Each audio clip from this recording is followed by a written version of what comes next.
Welcome to ஜஸ்ரீதா kitchen. சப்பாத்திக்கு வித்தியாசமான side dish தேடுறீங்களா?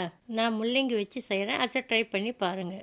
இதுக்கு தேவையான பொருட்கள்: முள்ளங்கி, வெங்காயம், தக்காளி, கருவேப்பிலை, கொத்தமல்லி, பாசிப்பருப்பு, உப்பு, இஞ்சி பூண்டு பேஸ்ட்டு, கடுகு உளுந்து, குழம்பு மிளகாத்தூள், கரம் மசாலா. குக்கரில் 2 ஸ்பூன் எண்ணெய் விட்டு கடுகு உளுந்து போட்டு அது பொரிஞ்சதும் வெங்காயம் போட்டு பொன்னிறமாக வதங்கட்டும். கருவேப்பிலை போட்டு தேவையான அளவு உப்பு போட்டு வதங்கட்டும்.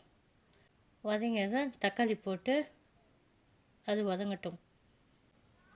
இப்போ வதங்கிச்சு 1.5 ஸ்பூன் இஞ்சி பூண்டு பேஸ்ட்டு போட்டு பச்சை வாசனை போகிற வரை வதங்கட்டும். குழம்பு மிளகாத்தூள் 3 ஸ்பூன் போட்டுக்கலாம். கரம் மசாலா 1.5 ஸ்பூன் போட்டு பச்சை வாசனை போட்டோம்.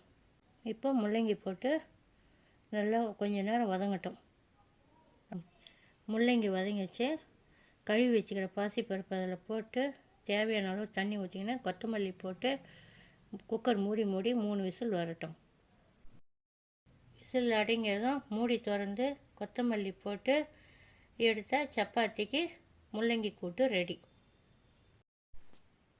முள்ளங்கி கிட்னியை ஆரோக்கியமாக வச்சுக்கும், கல் எல்லாம் சுத்தப்படுத்தும்.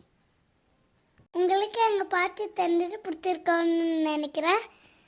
சப்ஸ்கிரைப் பண்ணிட்டு பெல் பட்டனை ப்ரெஸ் பண்ணுங்கள்.